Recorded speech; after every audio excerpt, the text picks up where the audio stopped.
Hello दोस्तों, आप सभी का स्टडी विद कॉन्सेप्ट चैनल पर बहुत बहुत स्वागत है। और साथ ही स्वागत है हमारी महा सीरीज़ में।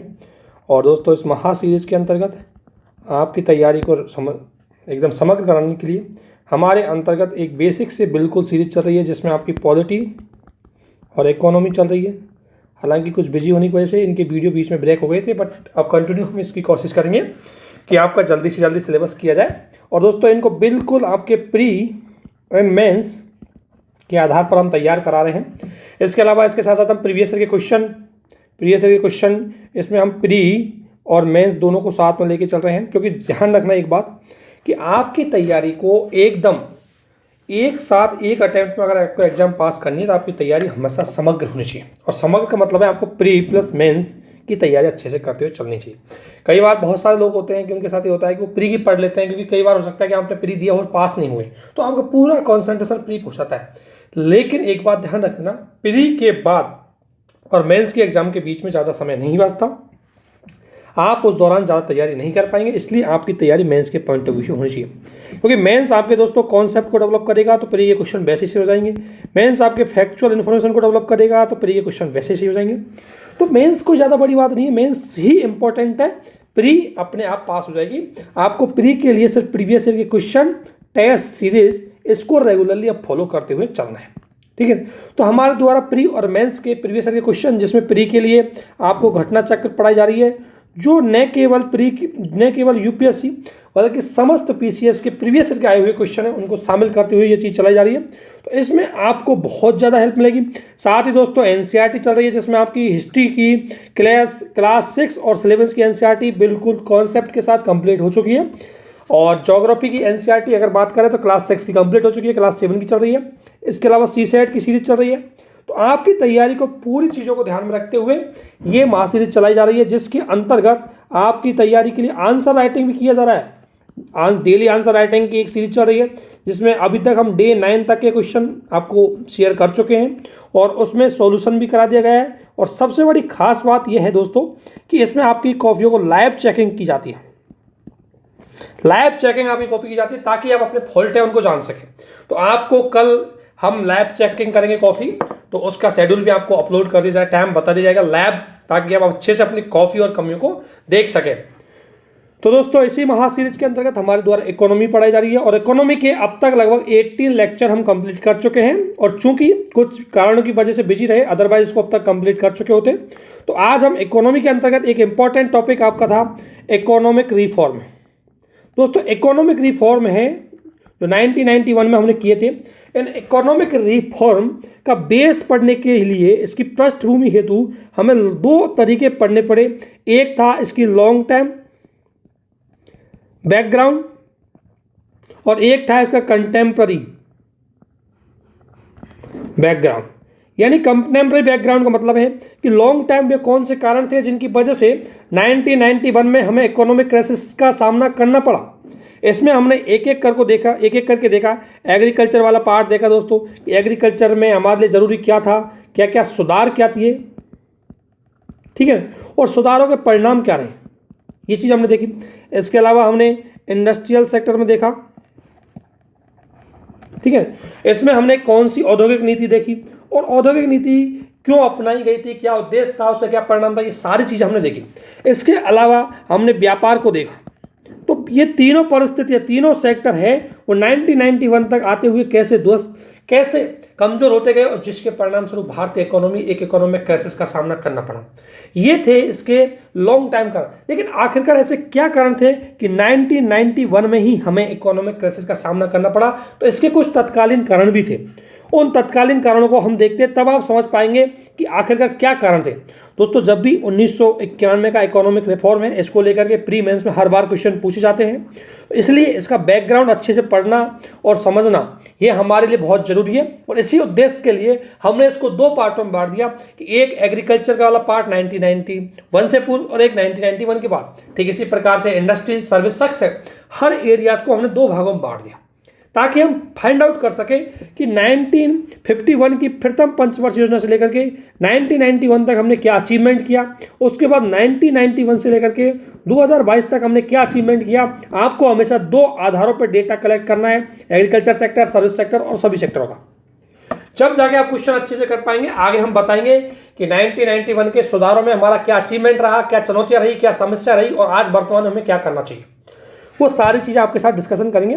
अभी आप समझो कि क्या करंट की क्या सिचुएशन थी जिसकी वजह से हमें इकोनॉमिक रिफॉर्म करने पड़े। इसका सबसे मेन कारण था उच्च राजकोषीय घाटा, हाई फिस्कल डेफिसिट। सबसे पहले आपको समझना होगा कि फिस्कल डेफिसिट का मतलब क्या है। तो फिस्कल डेफिसिट का मतलब दोस्तों देख, एक तो सरकार की प्राप्तियां है, सरकार को प्राप्त होने वाली रिसीप्ट, और एक उसका व्यय यानी एक्सपेंडिचर।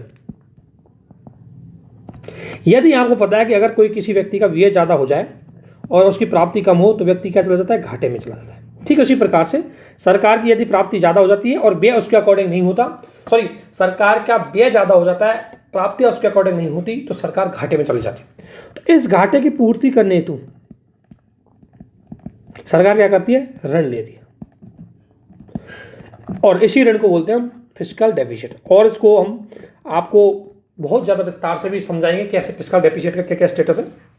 लेकिन जनरली अगर फिस्कल डेफिसिट की बात आती है, इसका मतलब है मार्केट बोरिंग, सरकार द्वारा बाजार से ली गई उधारियां। ठीक है ना, तो मार्केट बोरिंग है वो फिस्कल डेफिसिट है। अब सबसे बड़ी बात है उच्च राजकोषीय घाटा। जब किसी इकोनॉमी में दोस्तों उच्च राजकोषीय घाटा होता है, यानी सरकार घाटे में ज़्यादा होती है, तो इसका मतलब यह है कि सरकार जब घाटे में ज़्यादा होगी तो सरकार की ऋण चुकाने की क्षमता क्या होगी, कम होगी ऑब्वियसली। और ऋण चुकाने की क्षमता कम होगी तो उसकी क्रेडिबिलिटी यानी उसकी साख वो कमज़ोर होगी। साख कमज़ोर होगी तो उसको कोई लोन नहीं देगा, और लोन नहीं देगा तो जब तक कोई नया लोन नहीं देगा हम पुराने लोन को नहीं चुका पाएंगे।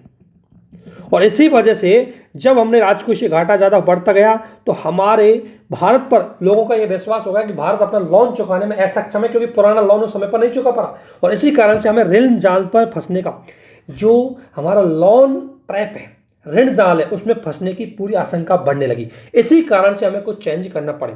इसका वर्तमान एग्जाम्पल आप श्रीलंका में दे सकते हो। श्रीलंका भी आपको पता है फाइनेंशियल क्राइसिस से निकला हाल फिलहाल में, जिसका मेन कारण है कि वो चाइना के लोन को चुकाने में ही असक्षम हो गया। उसकी जीडीपी है, उसकी जितनी जीडीपी है उससे ज़्यादा लोन हो चुका था, जिसको चुकाने में वो असफल होता है। इन कारणों की वजह से हमारे यहाँ भी 1991 में स्थिति बनी थी। लेकिन आखिरकार राजकोषीय घाटा उच्च हुआ तो क्यों हुआ, ये भी आपको पता होना चाहिए। इसको उच्च होने के पीछे एक बैकग्राउंड है दोस्तों। 1970 के समथिंग सरकार ने गरीबी हटाओ, जन कल्याणकारी योजनाएं, लोगों को पेंशन, सब्सिडी, ऐसे गैर विकासात्मक कार्यों पर खर्च किया। गैर विकासात्मक मतलब कार्यों पर कि सरकार खर्च कर रही है जिसके बदले में कोई आउटपुट नहीं निकल रहा, कोई नई संपत्ति का खर्च नहीं हो रहा। जैसे किसी को सरकार ने पेंशन दे दी तो सरकार की कोई असेट तो क्रिएट हुई नहीं। तो जब सरकार ये ज़्यादा खर्च कर रही थी, सब कहाँ पर, गैर विकासात्मक कार्य। और गैर विकासात्मक कार्य मतलब पेंशन, सब्सिडी, इन पे जब सरकार खर्च करेगी तो लोगों के पास क्या था, पैसा ज़्यादा था। तो लोगों के पास क्या हुआ, पैसा ज़्यादा आया, क्योंकि सरकार किसी को सब्सिडी दे रही है, किसी को पेंशन दे रही है, हर चीज़ दे रही है, तो लोगों के पास पैसा ज़्यादा आ गया। अब लोगों के पास पैसा आया तो लोग क्या करने लगे, डिमांड। लेकिन डिमांड के अकॉर्डिंग प्रोडक्शन नहीं हो रहा था। क्यों? क्योंकि निवेश है वो विकासात्मक गतिविधियों में हमने लगाया नहीं। निवेश से ना तो हमने कोई इंडस्ट्री लगाई, नहीं एग्रीकल्चर में रिफॉर्म किया, नहीं हम नई टेक्नोलॉजी लगाई। उसमें निवेश करने की बजाय हम गरीबी हटाओ, निःशुल्क मतलब लोगों को खाना पीना दे रहे हैं। तो इस प्रकार के गैर विकास, या चुनावों में हमने लोन माफ कर दिया, ऐसे खर्चे ज़्यादा किए जिसकी वजह से, या जो जितने भी नेशनल बैंक है उसमें कोई लोन लेके जा रहा है, चुका नहीं रहा, इन सब की वजह से सरकार का घाटा बढ़ता चला गया। देखो, अगर कोई सरकार ज़्यादा खर्च कर रही है और यदि वह खर्च अगर निवेश के रूप में हो, नई परिसंपत्ति के क्रिएशन में हो, तो वह सरकार को नई पूंजी दे देती है। लेकिन सरकार यहाँ गैर विकासात्मक कार्यों में खर्च कर रही थी, जिससे सरकार की कोई नई पूंजी नहीं आ रही थी, बल्कि पैसा जा रहा था। और इस पैसा जा रहा था, जो भी रुपया जा रहा था, इससे सरकार का लोन बढ़ता चला जाता। सरकार लोन चुकाने में असक्षम हो रही थी और इसी कारण से कोई भी भारत को लोन देने में सक्षम नहीं था। परिणाम स्वरूप भारत को IMF के पास जाना पड़ा और IMF ने भारत के समक्ष 3 शर्त रखी कि आपको नई आर्थिक नीति अपनानी पड़ेगी। इसलिए हमें 1991 में न्यू इकोनॉमिक रिफॉर्म को अपनाना पड़ा। दूसरा है हाई इन्फ्लेशन, जैसा कि अभी श्रीलंका में देखने को मिली। ऐसे ही इंडिया के टाइम पर हाई इन्फ्लेशन था। अब हाई इन्फ्लेशन क्यों था? क्योंकि दोस्तों सरकार ने जो व्यय किया, सरकार का घाटा हुआ। अब घाटा ज़्यादा होता है तो सरकार इसकी पूर्ति बाजार से उधार लेकर के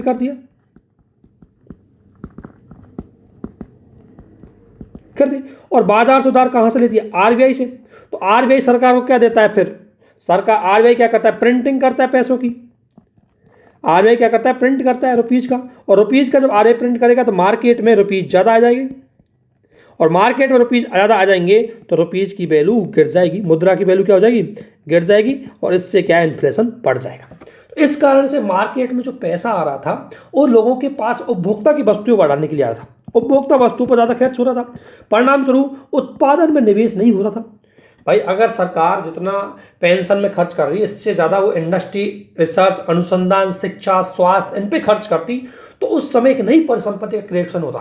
लेकिन सरकार ने इनकी बजाय इन चीज़ों पे ज़्यादा खर्च किया, जिसकी वजह से क्या हुआ कि मार्केट में मांग बहुत ज़्यादा बढ़ गई। क्योंकि लोगों को 500-500 रुपये, लोगों को 1000 रुपये यदि मंथली पेंशन मिल रही है तो लोग उस चीज़ के खर्च तो करेंगे, तो लोगों की इनकम ज़्यादा बढ़ी। परिणाम स्वरूप वस्तुओं का उत्पादन ज़्यादा नहीं होगा, क्योंकि जब वस्तुएं सारी सरकारी कंपनी थी और सरकारी कंपनी अपने आप में ध्वस्त हो चुकी थी, क्योंकि उनमें निवेश नहीं था, उनमें इन्वेस्टमेंट नहीं था, उनमें कंपटीशन नहीं था। इसकी वजह से आपूर्ति क्या हो गई? कम हो गई और मांग बढ़ गई, परिणाम स्वरूप इन्फ्लेशन बढ़ा। ठीक है, तो इसकी वजह से इन्फ्लेशन ज़्यादा बढ़ा। अब जब भी इन्फ्लेशन बढ़ता है, मैंने बताया था कि इन्फ्लेशन का मतलब है कि, अब मैंने बताया था आपको पहले भी कि जब इन्फ्लेशन बहुत ज़्यादा बढ़ती है तो एक समय के बाद डिमांड डाउन हो जाती है और इन्वेस्टमेंट भी डाउन हो जाता है, तो अनएम्प्लॉयमेंट बढ़ेगा, और अनएम्प्लॉयमेंट बढ़ेगा तो लोगों की इनकम डाउन होगी, लोगों की इनकम डाउन होगी तो डिमांड डाउन होगी, और इससे इकोनॉमिक क्राइसिस आ जाएगा, क्योंकि मंदी की स्थिति उत्पन्न हो जाएगी। ठीक ऐसा ही भारत के साथ 1991 में हुआ था। यही बात इसमें लिखी हुई है, समझ रहे हो? तो इकोनॉमी में एक चीज़ दूसरी चीज़ से जुड़ी हुई है। क्यों? जब सरकार का घाटा बढ़ेगा तो सरकार क्या करेगी? लोन लेगी। सरकार का लोन बढ़ेगा तो सरकार किससे लेगी? आरबीआई से। तो आरबीआई क्या है कि प्रिंट करेगी मुद्रा का, मुद्रा प्रिंट करेगा तो पैसा मार्केट में ज़्यादा आएगा तो इन्फ्लेशन बढ़ेगी, क्योंकि जब मार्केट में पैसा ज़्यादा आएगा तो लोगों के पास पैसा ज़्यादा रहेगा तो वस्तु महंगी ज़्यादा हो जाएंगी। और सरकार जो भी पैसा खर्च कर रही थी वो निवेश में नहीं कर रही थी, बल्कि गैर विकासात्मक कार्यों, गैर विकासात्मक माने ऐसे कार्यों में निवेश जहाँ से सरकार को रिटर्न नहीं मिलता हो, जो इससे आर्थिक क्रियाकलाप नहीं बढ़ते हो। जैसे अगर किसी को पेंशन दे दी, उससे न्यू एक्टिविटी नहीं हुई, लेकिन इसके बदले अगर सरकार किसी कंपनी में निवेश करती तो नई मशीन आती, नई वो कैपिटल फॉर्मेशन होती, और उससे ज़्यादा से ज़्यादा लोगों को रोजगार मिलता, तो आर्थिक क्रियाकलाप बढ़े। लेकिन सरकार ऐसा करने में सक्षम नहीं है। और जब महंगाई होती है तो उस समय आपको पता है कि महंगाई की स्थिति, इन्फ्लेशन की स्थिति में सरकार का खर्चा ज़्यादा बढ़ता है, क्योंकि सरकार को ज़्यादा व्यय करना पड़ता है। और जब सरकार ज़्यादा व्यय करेगी तो सरकार निवेश नहीं कर पाएगी। ऐसी स्थिति में, क्योंकि आपको पता है 1980 तक, 1990 तक सरकारी कंपनियां थी, और यदि सरकारी कंपनियां निवेश नहीं करेंगी तो देश का विकास नहीं होगा। इसी वजह से समस्त आर्थिक क्रियाकलाप डाउन हो गए, परिणाम स्वरूप भारत को आर्थिक मंदी का सामना करना पड़ा। इसके अलावा एक चीज़ और है, खाड़ी संकट। दोस्तों खाड़ी संकट ने हमारी दो समस्या पैदा करी, क्योंकि एक तो खाड़ी संकट से हमें तेल महंगा हो गया और हमें 66% हमारी जरूरत का तेल हमें खर्च करना, आयात करना पड़ा था। तो आयात करने के लिए चाहिए हमें विदेशी मुद्रा। तो एक तो हमारे यहाँ तेल महंगा होने की वजह से विदेशी मुद्रा ज़्यादा चली गई, पहली बात। दूसरी बात, इन खाड़ी संकटों की वजह से जो भारत के लोग इन खाड़ी देशों में रह रहे थे, क्योंकि आपको पता है बहुत सारे लोग भारत के खाड़ी देशों में रहते हैं, अरब, सऊदी अरब, कुवैत, ईरान, इनमें क्या है कि जो लोग रहते थे वो लोग भारत में क्या करते, विदेशी मुद्रा भेजते थे। तो यहाँ जो लोग रहते थे, वहाँ भारत के लोग रहते थे, वो भारत में विदेशी मुद्रा भेजते थे। लेकिन खाड़ी संकट की वजह से वो विदेशी मुद्रा आना हो गई क्या, कम, और जाना हो गई ज़्यादा, क्योंकि महंगा हो गया तेल। जब विदेशी मुद्रा हमारे यहाँ से ज़्यादा रही थी, आना कम हो गई, परिणाम स्वरूप हमारे यहाँ विदेशी मुद्रा का संकट उत्पन्न हुआ। हमारे पास विदेशी फॉरेन रिजर्व हमारे पास बिल्कुल नहीं बचा, जो फॉरेक्स होता है वो हमारे पास बिल्कुल नहीं बचा। परिणाम स्वरूप हमें IMF के पास फॉरेक्स को लेने के लिए लोन लेना पड़ा। तो एक कारण हो गया। एक ये किस तरीके से खाड़ी संकट ने हमारा संकट पैदा किया, ध्यान रखना। बैलेंस ऑफ पेमेंट, आपको पता है जब आपका आयात बढ़ रहा है, निर्यात घट रहा है, तो आपका बैलेंस ऑफ पेमेंट क्या करेगा, घटेगा। तो भुगतान संतुलन मैंने बता दिया। भुगतान संतुलन का मतलब होता है एक देश का शेष विश्व के साथ होने वाले समस्त आर्थिक क्रियाकलापों का लेन देन, उसका बैलेंस ऑफ पेमेंट होता है। तो इसमें क्या होता है कि भारत का आयात ज़्यादा हो रहा था, निर्यात कम हो रहा था। इसका रीज़न क्या है? आयात इसलिए ज़्यादा हो रहा था क्योंकि हम तेल पे डिपेंड थे, तेल आयात करते थे। आयात इसलिए ज़्यादा हो रहा था क्योंकि घरेलू उत्पादन कम था, क्योंकि सरकारी कंपनी थी, ज़्यादा उत्पादन नहीं कर पा रही थी, सक्षम नहीं थी। तो आयात इसलिए था क्योंकि घरेलू उत्पादन क्या था? कम था। भाई कोई वस्तु, कोई भी जो व्यापारी है या कोई भी उपभोक्ता है, कहाँ से आयात करेगा? बाहर से तभी आयात करेगा जब उसको घरेलू मार्केट से वस्तु नहीं उपलब्ध होगी, तो परिणाम स्वरूप वो बाहर से आयात करना पड़ेगा। और जब आप बाहर से आयात करोगे तो आपको विदेशी मुद्रा भंडार तो देनी। भाई अमेरिका से अगर कोई वस्तु खरीदोगे तो आपको डॉलर का पेमेंट करना पड़ेगा, और अब आपके पास डॉलर है नहीं, तो ऐसी स्थिति में आपके यहाँ विदेशी मुद्रा भंडार का संकट उत्पन्न हो गया। ठीक है। इसके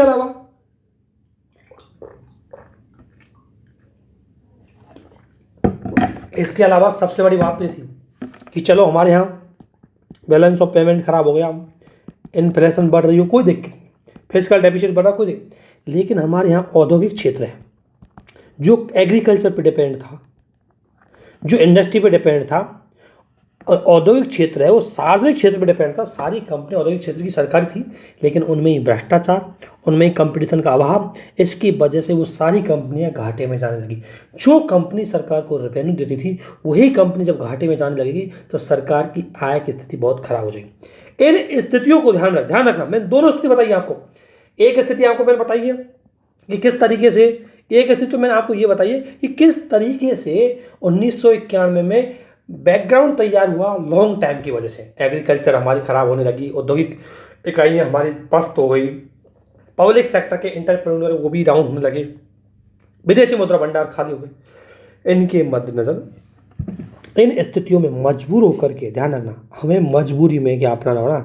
मजबूरी में न्यू इकोनॉमिक नीति अपनानी पड़ी 1991 में। तो अब तक मैं आपको ये समझा रहा था कि किस तरीके से एग्रीकल्चर, औद्योगिक क्षेत्र, सर्विस सेक्टर 1991 तक आते हुए किस तरीके के हो गए, जिसकी वजह से हमें इतनी चीज़ें अपनानी पड़ी। जब 1991 में हमने न्यू इकोनॉमिक नीति अपनाई थी तो हमने सोचा कि हमारा कई उद्देश्य होंगे। कई उद्देश्य हमने डिस्कस। पहला उद्देश्य था कि अर्थव्यवस्था है उसको सकारात्मक करेंगे, यानी कि उसमें निवेश बढ़ाएंगे जिससे उसकी आर्थिक वृद्धि होगी, है ना, इससे इकोनॉमी ग्रोथ करेगी। दूसरा, समय के साथ साथ नकारात्मकता, और ये था कि समय के साथ साथ नकारात्मकता समाप्त हो जाएगी और उत्पादन इकाइयों को सक्षम बना दी जाए। इससे पहले मैं एक कारण और बताऊंगा तत्कालीन, जिसकी वजह से हमारा बीओपी बैलेंस, जो बैलेंस ऑफ पेमेंट है, या जिसके कारण हमें आर्थिक संकट का सामना करना पड़ा, वो है हमारा राजनीतिक अस्थिरता। दोस्तों 1989 के बाद हमारे यहाँ गठबंधन की सरकार बनी, और एक के बाद एक सरकार 2 दिन चलती थी, सरकार गिर जाती थी। परिणाम स्वरूप जब जहाँ पर राजनीतिक अस्थिरता होगी वहाँ पर निवेश नहीं बढ़ेगा, क्योंकि निवेशक है वो सरकार के अकॉर्डिंग काम करते हैं, और पता नहीं सरकार कर बदल जाए तो उनका निवेश फंस जाए। इसलिए जहाँ पर सरकार स्थायी नहीं रहेगी वहाँ पर निवेश कम होगा, और इसकी वजह से भारत को आर्थिक संकट का सामना करना पड़ा। फिर सरकार संकट से बाहर निकालने के लिए नीतियाँ बनाती है, लेकिन तत्कालीन सरकार अपने आप को बचाने के लिए ही नीतियाँ बना रही थी, इसकी वजह से भी हमें संकट का सामना करना पड़ा। तो अब जब ये अपनाए तो हमारा उद्देश्य तो ये था कि हम ऐसा करेंगे, ठीक है ना, ये तो वो पढ़ लिया था हमने पहले। तो इसके बाद हमने क्या किया, उद्देश्य अपनाया तो वैश्विक आर्थिक नीति अपनाई। तो हमने एक न्यू आर्थिक नीति अपनाई, न्यू इकोनॉमिक पॉलिसी, ठीक है। और उसमें 3 चीज अपनाई, उदारीकरण, निजीकरण और वैश्वीकरण। LPG, इनको बोलते हैं LPG।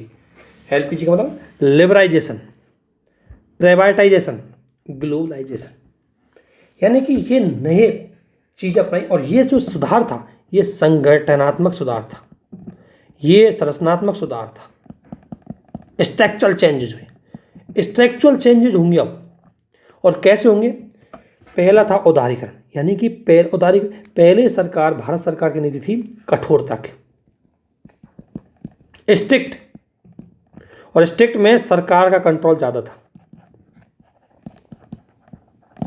ये नीति थी। लेकिन अब हमें स्ट्रक्चरल चेंज करना पड़ा, और क्या करा? कठोरता की बजाय हमने उदारता की नीति अपनाई, लिबरल। लिबरल का मतलब आसानी से आप इंडस्ट्री ओपन कर सकते हो, आसानी से मजदूर लगा सकते हो, आपको प्राइवेट सेक्टर है उसको भागीदार दी जाएगी, उत्पादन के लिए आप पे सरकार कोई कंट्रोल नहीं रखेगी, तो उत्पादन की स्वतंत्रता, यानी कि सरकार के कंट्रोल को कम करना। स्टेट के रोल को चेंज करना। पहले स्टेट किसका काम करता, जो सरकार, स्टेट वाला सरकार को बोलते हैं। स्टेट कैसे करता था, नीतियाँ बना करके कंपनियों को कंट्रोल करता था। अब क्या करता है, असिस्टेंस प्रोवाइड देता है। आज आपको पता है कोई विदेशी कंपनी आती है, आपको पता है बहुत सारे राज्य हैं, वो अलग अलग प्रकार के एग्जीबिशन लगाते हैं और एग्जीबिशन में निवेश को अट्रैक्ट करते हैं।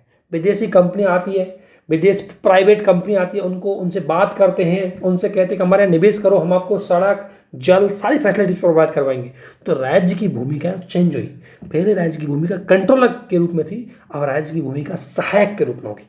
पहले राज्य कंट्रोल करता था कि आप कंपनी में 3 मजदूर लगाओगे, उनको इतनी सैलरी देनी है, आप हमारी परमिशन से कंपनी खोलोगे, हमारी बिना परमिशन के कंपनी बंद नहीं करोगे। इतने रूल फॉलो करने थे जिसकी वजह से कोई भारत में निवेश नहीं करता था।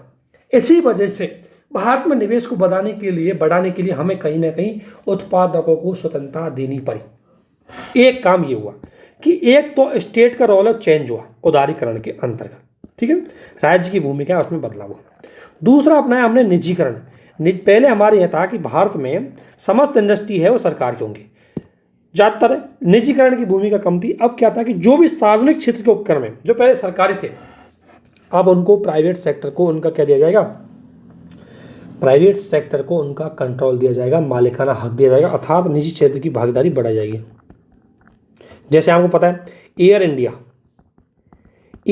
1940 टाइम के टाइम पर ये प्राइवेट थी, लेकिन जब हमने राष्ट्रीयकरण कर लिया इसका तो सरकारी हो गई। 1956 की औद्योगिक नीति के बाद इसका राष्ट्रीयकरण कर लिया, सरकारी हो गई। उसके बाद वर्तमान में दोबारा हमने क्या अपनाया, प्राइवेटाइजेशन अपनाया। तो अभी हाल ही में आपको पता है रेलवे का प्राइवेटाइजेशन हो रहा है, रेलवे में निजी क्षेत्र की भागीदारी बढ़ रही है। तेजस एक्सप्रेस है, ये क्या है, तेजस एक्सप्रेस भी प्राइवेट सेक्टर की रेलवे है। इसके अलावा आपने देखा होगा आजकल एयर इंडिया, ये भी आपको पता है वापस टाटा ने खरीद लिया इसको, तो प्राइवेट हो गई, आज सरकारी नहीं बची। तो सार्वजनिक क्षेत्र की जितनी भी इंडस्ट्री है, जितने भी सार्वजनिक क्षेत्र की इकाइयाँ थी, उनको निजी क्षेत्र की भागीदारी बढ़ाना, निजी क्षेत्र की सक्रियता बढ़ाना, ताकि निजी क्षेत्र ज़्यादा रहेगा तो निवेश ज़्यादा करेगा। और सरकार का काम लाभ कमाना नहीं होता, सरकार का काम संचालन करना होता है। और यदि सरकार इंडस्ट्री चलाएगी तो सरकार अच्छे बेहतर तरीके से इंडस्ट्री को नहीं चला पाएगी, क्योंकि सरकार जन कल्याण पर आधारित होती है और इकोनॉमी जन कल्याण से नहीं बाजार से चलती है, ठीक है। तो निजी क्षेत्र को अपनाया, और निजी क्षेत्र में आपको पता है कि निजी क्षेत्र का मतलब है, निजीकरण का मतलब है सरकारी मालिकाना हक को प्राइवेट को सौंपना। अब ये दो आधार पे कर सकते हैं, एक सुना होगा आपने बी राष्ट्रीयकरण, और एक सुना होगा डिसइन्वेस्टमेंट, विनिवेश, ठीक है। अब इन दोनों शब्दों को समझो कि सरकार किस तरीके से निजी क्षेत्र को अपना स्वामित्व सौंप सकती है, दो तरीके से। पहला बी राष्ट्रीयकरण, बी राष्ट्रीयकरण मतलब है जितनी भी सरकार की कंपनियां हैं उनमें स्वामित्व, ध्यान रखना, ओनरशिप, स्वामित्व का मतलब 51% शेयर होल्डर, स्वामित्व को ही हस्तांतरण कर दे। यानी कि किसी कंपनी है उसमें 50% शेयर है, उसको बेच दे किसको, प्राइवेट सेक्टर को, तो उसे बोलते हैं बी राष्ट्रीयकरण। इसमें स्वामित्व, कंट्रोल, शेयर होल्डर सबसे ज़्यादा मेजोरिटी में चले जाएंगे प्राइवेट सेक्टर के पास, वो होगी आपकी बी राष्ट्रीयकरण।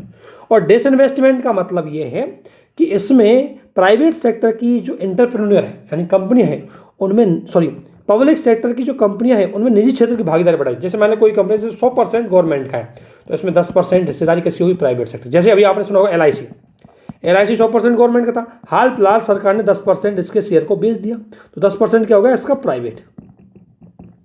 इसे बोलते हैं निजी विनिवेश। डिसइन्वेस्टमेंट में सरकार अपनी ओनरशिप नहीं बेचती, डिसइन्वेस्टमेंट में सरकार अपनी, या विनिवेश में सरकार अपनी केवल हिस्सेदारी बेचती है, मालिकाना हक नहीं बेचती।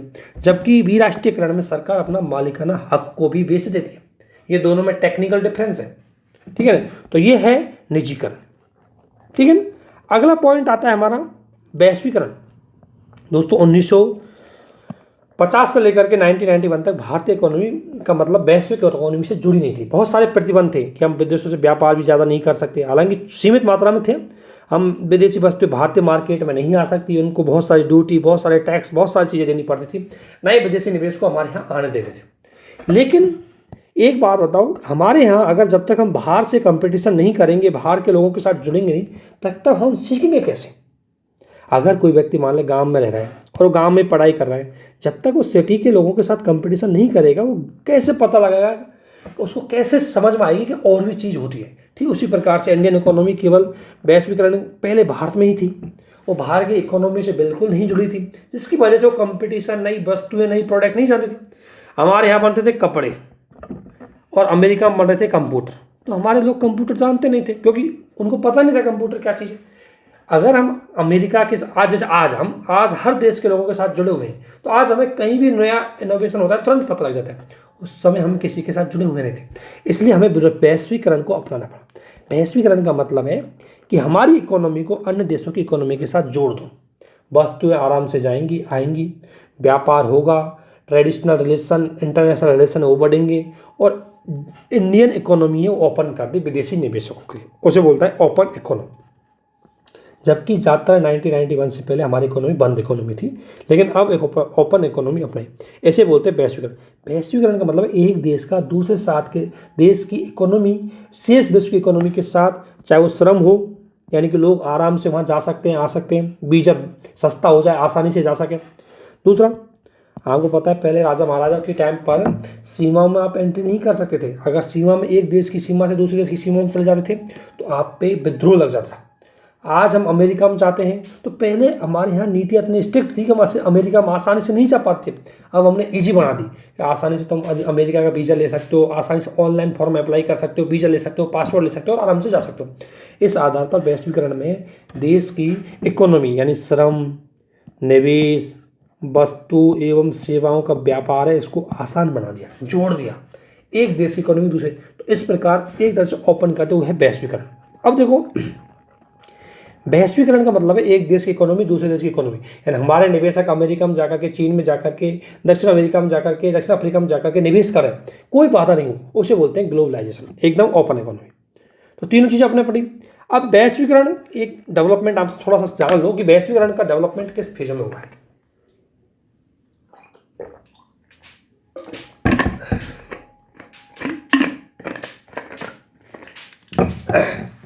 तो सबसे पहले वैश्वीकरण के दौर की अगर हम बात करें तो सबसे पहले वैश्वीकरण आया था 1870 में। क्योंकि कैसे दोस्तों, आपको पता है कि मध्य युग तक राजाओं का वंश था, राजा थे, और राजाओं में अब हर राजा छोटे छोटे राज्यों में बटे हुए थे, और ये राज्य अपनी ओर से अपनी सीमा पर पूरी तरह कंट्रोल रखते थे। बाहर से नहीं तो कोई वस्तु आसानी से आने देते थे, नहीं बाहर जाने देते। हर राज्य अपने आप में किसी अन्य राज्य से साथ कोई डीलिंग नहीं करता था, कोई व्यापार नहीं करता था, कोई वस्तु का आयात निर्यात नहीं करता था, ना ही किसी प्रकार की आजमाई लगती थी। ठीक है ना। तो इस प्रकार से यहाँ वैश्वीकरण नहीं था बिल्कुल। वैश्वीकरण की पहली शुरुआत 1870 में इटली जर्मनी का एकीकरण होता है, और धीरे धीरे इटली जर्मनी यूरोप के अन्य देशों के साथ अपने संबंधों को बनाते हैं। यहाँ औद्योगिक क्रांतियाँ होती है और व्यापार स्थापित होता है, तो थोड़ा थोड़ा यहाँ पर क्या आता है, वैश्वीकरण आता है। एक इकोनॉमी दूसरे इकोनॉमी के साथ व्यापार करती है, जुड़ती है, ट्रेड करती है।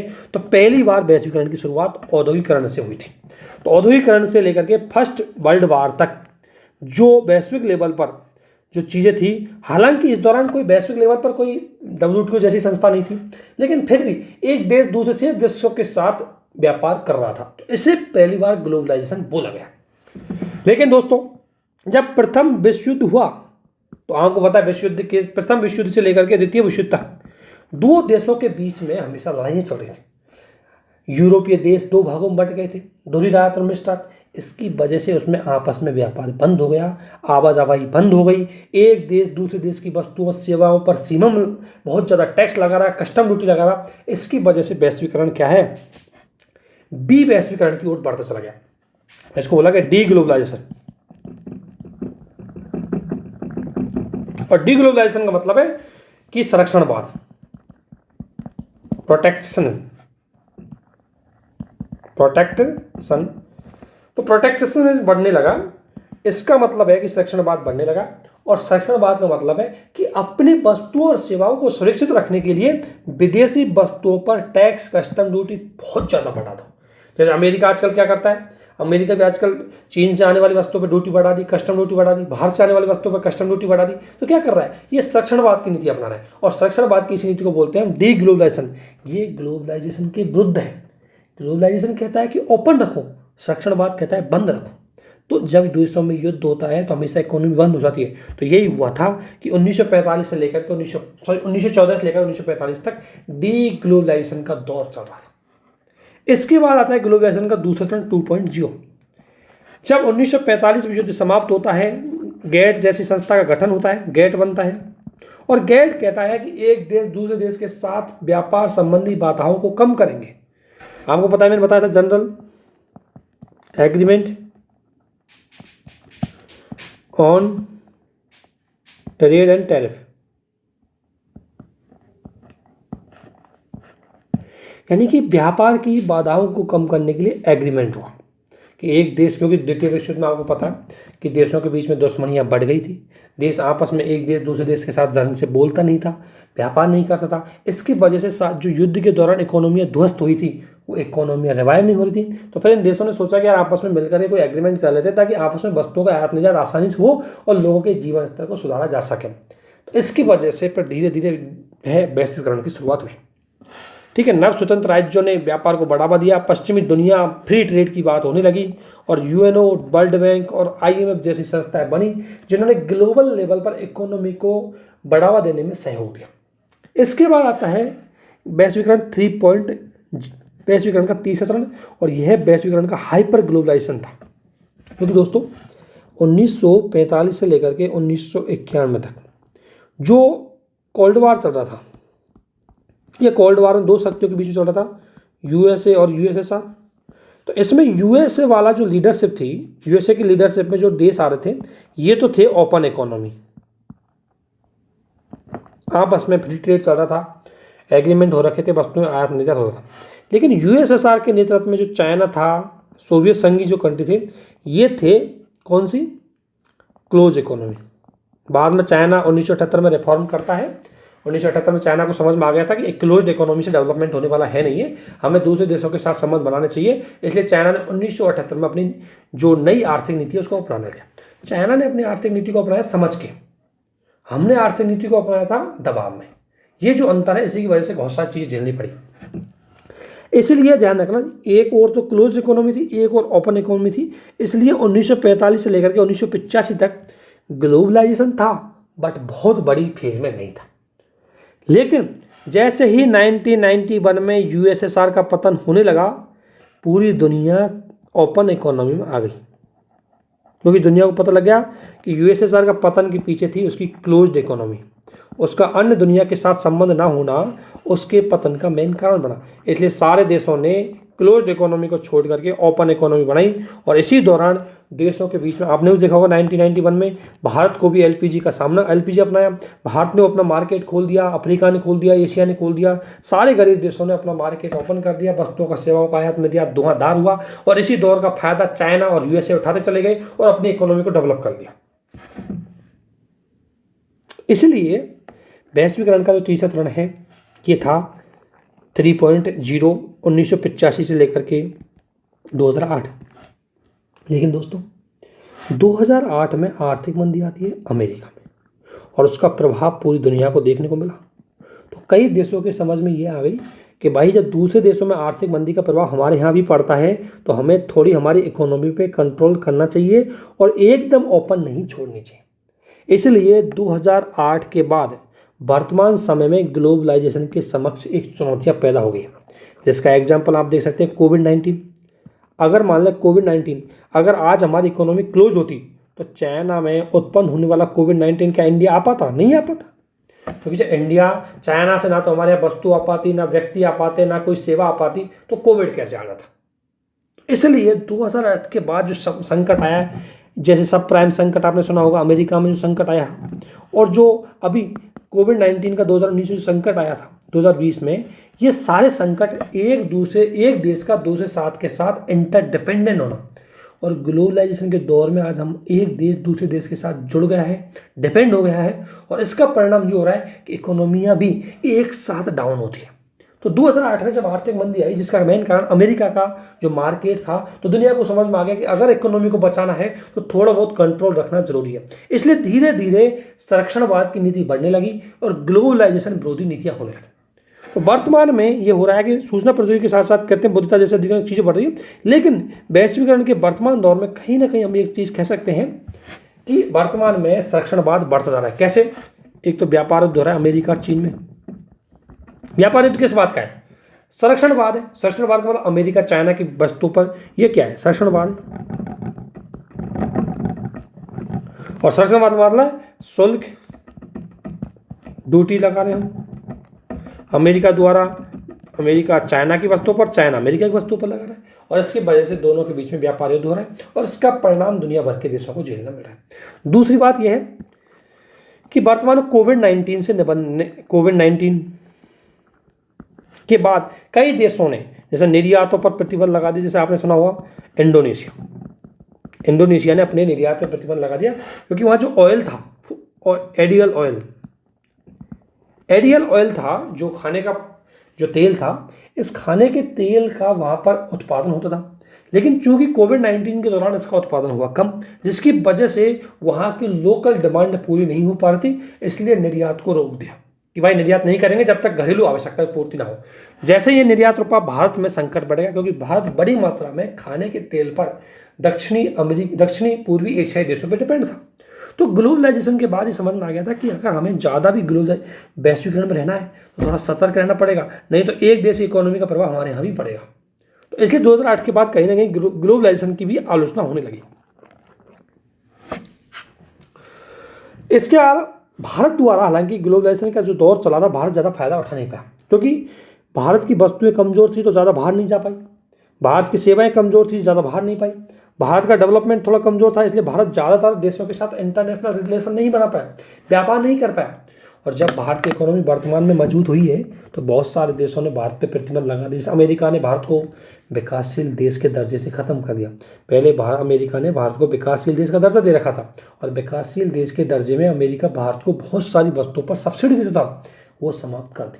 अब जैसे वो समाप्त करें तो भारतीय वस्तुएं अंतर्राष्ट्रीय मार्केट में महंगी हो गई और इसी की वजह से सूती वस्त्र 2 हो गए। उसमें भारत बांग्लादेश और वियतनाम के साथ कंपटीशन नहीं कर पा रहा क्योंकि वियतनाम और बांग्लादेश आज भी डेवलपिंग कंट्रीज में आते हैं, जबकि इंडिया को यूएसए के द्वारा डेवलपिंग कंट्रीज से बाहर कर दिया है, जिसकी वजह से यूएसए हमारी वस्तुओं पे बहुत ज़्यादा कस्टम ड्यूटी लगाता है और हमारी वस्तुएं महंगी हो जाती है और वियतनाम और बांग्लादेश की वस्तुएं सस्ती हो जाती है। इसकी वजह से यूरोप और अमेरिका के मार्केट में वियतनाम और बांग्लादेश की वस्तुओं की बहुत ज़्यादा मांग हो जाती है, भारतीय वस्तुओं की मांग नहीं हो पाती।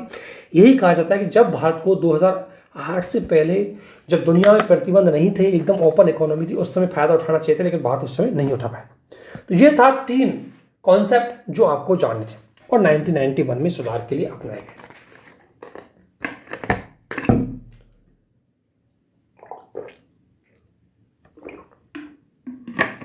अब इनको थोड़ा ब्रीफ में देख लेते हैं क्योंकि क्वेश्चन कैसे आता है, ध्यान रखना। मैंने आपको क्या समझाया उस चीज़ को ध्यान रखो। अच्छा, पहले हमारे चैनल का ये नाम सोच रहे थे हम, बाद में हमने स्टडी विद कॉन्सेप्ट रखा था, ठीक है ना, इसलिए आपने सुना होगा मिशन मसूरी, ठीक है ना। तो दोस्तों हो क्या रहा है, देखो थोड़ा सा समझने की कोशिश करो। 1991 के रिफॉर्म पढ़ रहा हूँ, लेकिन एक बैकग्राउंड बनाने के लिए तैयार करके पढ़ रहा हूँ मैं कि भाई सुधार, तो सुधार तो क्या है, इकोनॉमिक चेंजेस, लेकिन इस सुधार का बैकग्राउंड कैसे बना। एक बैकग्राउंड कारण 1947 से लेकर 1991 में दीर्घकालीन पृष्ठभूमि कैसे तैयार हुई, और दीर्घकालीन पृष्ठभूमि में हम समझेंगे कि एग्रीकल्चर कैसे जिम्मेदार है, इंडस्ट्री कैसे जिम्मेदार है, और सर्विस सेक्टर, इनमें संकट उत्पन्न हुआ, इसलिए वजह से 1991 संकट। और दीर्घकालीन के साथ तत्कालीन, उस समय क्या परिस्थिति, तो तत्कालीन में आपने देखा होगा फिस्कल डेफिसिट, तत्कालीन देखा होगा इन्फ्लेशन, तत्कालीन देखा होगा अरब संकट,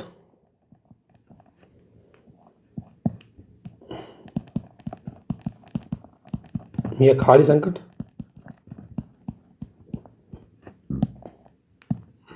ठीक है।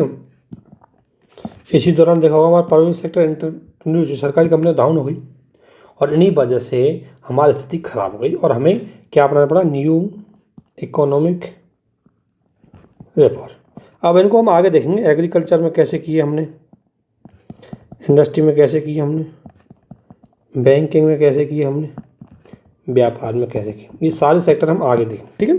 तो अभी देखते हैं कि आखिरकार एक क्वेश्चन ये आता था कि भारत ने, क्योंकि अभी हाल फिलहाल एक क्वेश्चन इसलिए हाईलाइट था कि 2021 में भारत को 30 वर्ष पूरे हो चुके हैं आर्थिक सुधारों के, तो जो चीज़ हमने आर्थिक सुधार अपना लिए उनको क्या कर रहा है, मूल्यांकन पूछा जाएगा कि आर्थिक 1991 में सुधार भारत द्वारा जो भी सुधार किए गए उनका आलोचनात्मक मूल्यांकन कीजिए।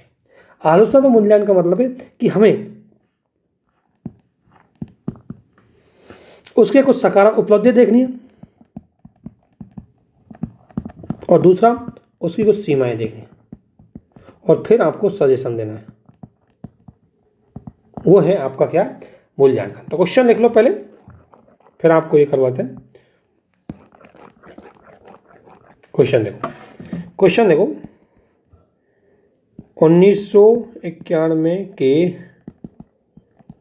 आर्थिक सुधारों का आलोचनात्मक मूल्यांकन कीजिए। तो इसमें आपको दोनों चीज़ देखनी है और ये क्वेश्चन आपको लिखना है, ठीक है। तो आप देख लें, वही कारण मैंने बताया, मूल कारण यही है, ये आयात प्रतिस्थापन नीति, बंद इकोनॉमी और लाइसेंस राज। लाइसेंस राज का मतलब है कि हमें हर चीज़ में लाइसेंस देने की, सरकार से लाइसेंस लेनी पड़ती थी, इसलिए सरकार का कंट्रोल बहुत ज़्यादा था, जिसकी वजह से अब सरकार में सिस्टम में आपको पता है कि जो सरकार के लोगों को पैसा खिला देगा उसको लाइसेंस दे देगी। सरकार के कानूनों की इस लाल फीताबाजी की वजह से ही भारत में कानून प्रक्रिया बहुत जटिल हो गई और कोई भी प्राइवेट कंपनी भारत में अपने लाइसेंस को बचा नहीं पाई, इसलिए कोई कंपनी नहीं खोलता था भारत में। आयात प्रतिस्थापन नीति हमने लागू की कि भाई भारत है जिन वस्तुओं की डिमांड भारत से बाहर से आयात करता है उनका हम खुद ही उत्पादन करेंगे, इसलिए हमने आयात प्रतिस्थापन की नीति अपनाई, वो मैंने आपको बता दी। और बंद इकोनॉमी, ये चीज़ें हुई। तत्कालीन संकट मैंने बता दी, ये सारी चीज़ें वही है, पर क्या प्रक्रिया रही ये मैंने बता दिया आपको कि हमने उदारीकरण, निजीकरण और वैश्वीकरण को अपनाया। अब सबसे बड़ी बात है एक चीज़ कि इनकी उपलब्धियाँ क्या रही, ये आपको एक चीज़ है। तो सबसे पहले है कि जीडीपी। दोस्तों भारत की जीडीपी का आकार जो पहले 6 लाख करोड़ था वो बढ़ करके 1.40 लाख करोड़ 140 लाख करोड़ हो गया, अर्थात दुनिया की 5वीं सबसे बड़ी जीडीपी हो गई। एक उपलब्धि तो ये है, आज भारत दुनिया की 5वीं सबसे बड़ी जीडीपी है, ठीक है, पहला। दूसरा उपलब्धि है कि भारत में एफडीआई बढ़ा। आज भारत में दुनिया का टॉप 10 देशों में आता है जहां पर एफडीआई बहुत ज़्यादा है, तो भारत में फॉरेन रिजर्व वो एफडीआई बहुत ज़्यादा बढ़ा। इसके अलावा तीसरी उपलब्धि है कि भारत में विदेशी मुद्रा भंडार बढ़ी। दोस्तों 1.7 बिलियन डॉलर था कब, 1991 में लगभग, और आज बढ़ करके लगभग 622-21 बिलियन डॉलर बन गए। इतना ज़्यादा उपलब्धि, ये उपलब्धि है। हमारे यहाँ जीडीपी बढ़ी, एफडीआई बढ़ी, विदेशी मुद्रा भंडार बढ़ा, किसकी वजह से? ये सब देखो 642 हो गया था, किसकी वजह से? ये सारा हमारे इन नए सुधारों के प्रभाव को बताना है। इसके अलावा दोस्तों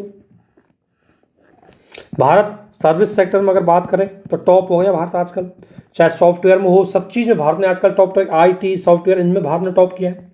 इसके अलावा भारत में गरीबी की बात करें हम तो पहले गरीबी लगभग 40% थी, आज भारत में घटकर 21% हो गई। अगर हम बात करें अगर भारत की एक और चीज़ की, अगर प्रौद्योगिकी की बात करें तो आज भारत में मुख्य रूप से अगर बात करें आईटी 4.0 में भी भारत टॉप पे। ऐसे पॉइंट बना करके आपको इसकी उपलब्धियाँ लिखनी है, ठीक है ना। तो मैंने आपको बहुत सारे पॉइंट बता दिए, बाकी यही है, ये आपको फैक्ट है, ये लिखने, ठीक है ना। और आज भारत दुनिया में सबसे बड़ी इकोनॉमी के रूप में उभर रहा है, दुनिया का सबसे बड़ा मार्केट उभर रहा है। यही है भारत का जीडीपी, जो नए आर्थिक सुधार है उनके सकारात्मक परिणाम। लेकिन इनकी कुछ कमी रही। पहली कमी कि हमने आर्थिक वृद्धि तो करी लेकिन रोजगार विहीन आर्थिक वृद्धि है। हमारे यहाँ अनएम्प्लॉयमेंट आज भी ज़्यादा है,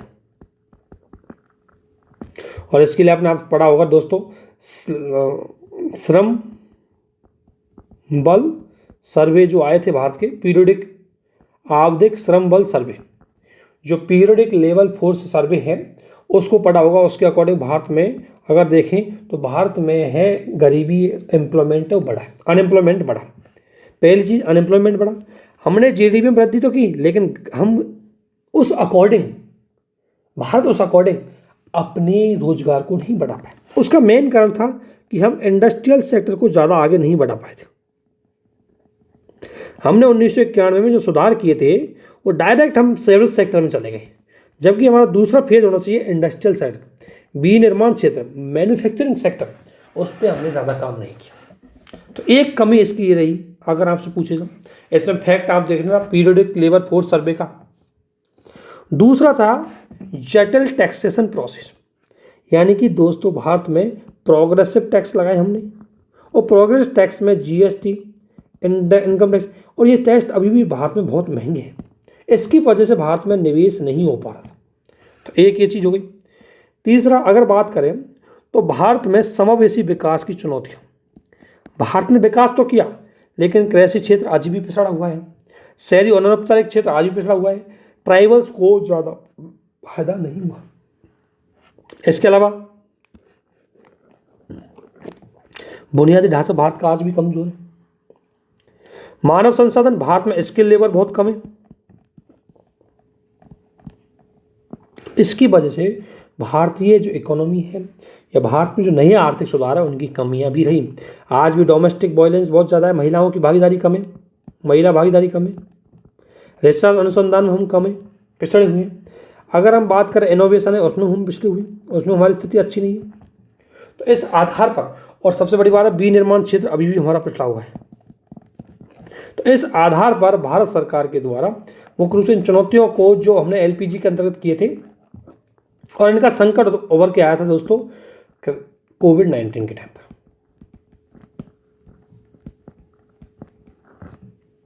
ठीक है, तो आपसे पूछा जाए कि हमने नए आर्थिक सुधार अपनाए, लेकिन उनमें भी हम पूरी चुनौतियों को दूर करने में असफल रहे। ठीक है, इसके बाद अगर आपसे पूछा जाए क्या करना चाहिए, तो दोस्तों पहला काम देखो, सजेशन दिया कि विनिर्माण क्षेत्र पे ध्यान देना चाहिए। दूसरा, एग्रीकल्चर को हमें बढ़ावा देना चाहिए। तीसरा, ग्रामीण क्षेत्र, जब तक ग्रामीण क्षेत्र का विकास नहीं होगा देश का विकास नहीं होगा, क्योंकि ग्रामीण क्षेत्र में जनसंख्या अभी बहुत ज़्यादा रह रही है। चौथा, ईज ऑफ डूइंग की ओर जाना होगा। श्रम लेबर जो कानून है उनको दूर करना होगा। तो यही है कि सबसे पहले हमें धन के संकीर्ण की नीति को रोकना होगा, अर्थात निजीकरण है वो निजीकरण अब तक हमारे यहाँ क्या हुआ कि कुछ इंडस्ट्रियाँ डेवलप हुई, हम कोशिश कर रहे हैं कि उसको हर कोई निजीकरण में भागीदार हो, सेल्फ एम्प्लॉयमेंट डेवलप हो, इन चीज़ों पे हमें फोकस करना चाहिए। तो जो ऊपर मैंने आपको बताया है उन्हीं के सजेशन है, हालांकि इन चीज़ों पे आपको फोकस करना है। तो जब भी आपको सजेशन देना है इन चीज़ों पे देना है। सबसे बड़ी बात है गवर्नमेंट एफर्ट जरूर बताना है, गवर्नमेंट की क्या एफर्ट है, क्या क्या प्रयास किया है। तो गवर्नमेंट ने क्या काम चलाया, मेक इन इंडिया कार्यक्रम, जिसके माध्यम से हम विनिर्माण क्षेत्र में काम कर सकें। गवर्नमेंट द्वारा आत्मनिर्भर भारत प्रोजेक्ट, जिसके अंदर भारत निवेश को, एफडीआई को बढ़ाएगा, और जो आयात प्रतिस्थापन की नीति थी उसको बदल के हम आत्मनिर्भर की। आत्मनिर्भर में अंतर यह है कि हम खुद इतने मजबूत हो गए कि हमने अब कोई प्रतिबंध नहीं लगाएंगे, हम खुद डायरेक्ट अपने मार्केट को ओपन करेंगे, हमारे यहाँ निवेशक आएंगे और खूब व्यापार होगा, किसी प्रकार कोई प्रतिबंध नहीं होगा। जबकि आयात प्रतिस्थापन की नीति में हमें प्रतिबंध लगाना पड़ा, तब जाके हमारा मार्केट चल रहा था। तो ये दोनों में चीज़ें, क्योंकि जब मान लो बच्चा कमजोर है तो उसको सुरक्षा देने के लिए हमें क्या लगाना पड़े, कुछ प्रोटेक्शन देना पड़ता है। और इसी प्रकार जब भारत का बाजार कमजोर था 1947 में, तो इसको संरक्षण देने के लिए हमें आयात प्रतिस्थापन की नीति में कस्टम ड्यूटी लगानी पड़ी, शुल्क बढ़ाने पड़े। लेकिन आज मजबूत हो गए हम, तो इसलिए आज हमें किसी प्रकार का कोई संरक्षण देने की जरूरत नहीं है। तो इसी प्रकार आत्मनिर्भर भारत प्रोजेक्ट है, उसकी बात चल रही है, महिलाओं की भागीदारी बढ़ाने की बात चल रही है, ये सारे काम हम कर रहे हैं। इस प्रकार से अगर आपसे पूछे कि 1991 के जो सुधार किए गए थे वो कितने सफल रहे और कितना वो रहे, ये आपका क्वेश्चन होगा दोस्तों। ठीक है, इसके बाद हम पढ़ेंगे 1991 के बाद भारत की एग्रीकल्चर। ठीक है, तो ये एग्रीकल्चर इंपॉर्टेंट बात है। देखो हम एग्रीकल्चर को क्या कर रहे हैं, दो तरीके से पढ़ रहे हैं, एक 1991 से पहले, एक 1991 के बाद। उन दोनों का क्या क्यों पढ़ रहे हैं, क्योंकि इनमें ध्यान रखना, आपको सबसे ज़्यादा फायदा ये होगा कि इसमें बहुत सारी चीज़ों को कंपेयर करके पढ़ेंगे तो आपकी तैयारी और मजबूत हो जाएगी।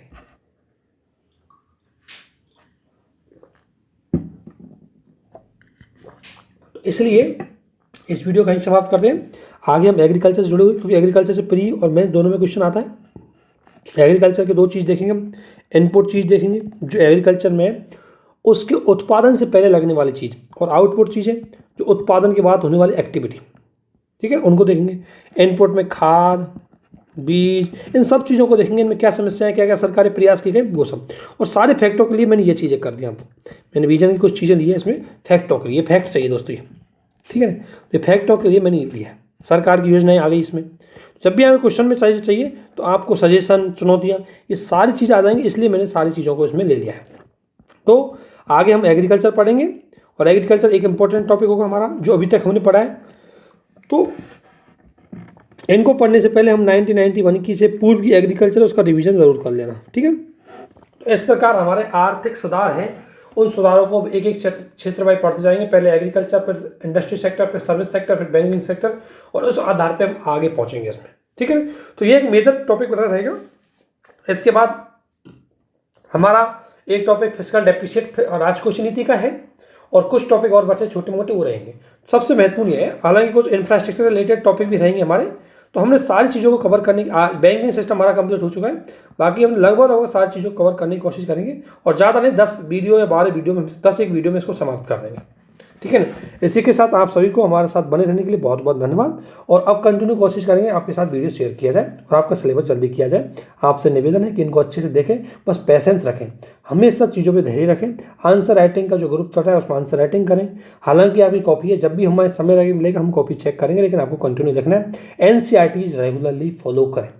दोस्तों एक चीज़ ध्यान रखना, किसी भी चीज़ को आपको हल्के में नहीं लेना है। हो सकता है कई लोग सोच रहे हैं अरे ये तो हमने सब पढ़ रखा है, ये क्या है, हमने बुक्स में पढ़ रखा है, लेकिन एटलीस्ट एक चीज़ ध्यान रखना, जिस तरीके से हम आपको प्रैक्टिकली इनको समझाने की कोशिश कर रहे हैं, इतना आसानी से आपको बुक में मिलेंगे नहीं। बुक तो आपको पढ़नी है। जैसे मैंने आपको नए आर्थिक सुधार अपनाए, तो आप बुक में जाके देखोगे आपको इतना मजबूत बैकग्राउंड नहीं मिलेगा, चाहे आप रमेश सिंह की में देखो चाहे कहीं भी देखो। तो यहाँ हमने आपको बैकग्राउंड बनाने की पूरी कोशिश की है। तो इसी के साथ इसको यहीं समाप्त करते हैं, ठीक है ना। और आप सभी को हमारे साथ बने रहने के लिए बहुत बहुत धन्यवाद। Thank you.